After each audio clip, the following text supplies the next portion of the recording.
வணக்கம்.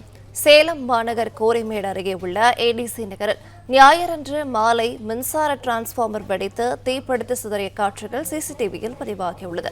விவரங்களை தருகிறார் செய்தியாளர் ரமேஷ். வணக்கம். விவரங்களை சொல்லலாம். வணக்கம். சேலம் மாவட்டம் முழுவதும் கடந்த 2 நாட்களாக சாரல் மழை பெய்தது. இது போல நேற்று பிற்பகலிலும் சாரல் மழை பெய்தது. அப்போது சேலம் அருகே உள்ள கோரிமேடு பகுதியில் இருக்கும் ஏடிசி நகரில் பலத்த காற்று வீசியது.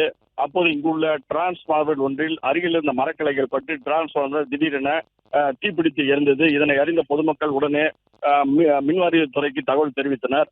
இது தவிர டிரான்ஸ்பார்மர் அருகில் வசிக்கும் பொதுமக்கள் அலறி எடுத்து வெளியில் ஓடி வந்தனர். இதன் பின்னர் தீயணைப்பு வீரர்கள் மற்றும் மின்வாரிய அலுவலர்கள் விரைந்து வந்து தீயை அணைத்து பின்னர் மின் விநியோகம் சீராக செய்தனர்.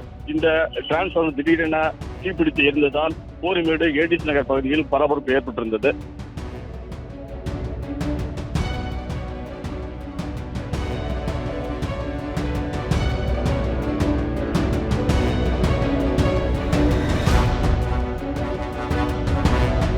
பிளே ஸ்டோர் மற்றும் ஆப் ஸ்டோரில் இருந்து பாலிமர் செயலியை QR கோடு மூலம் பதிவிறக்கம் செய்யுங்கள்.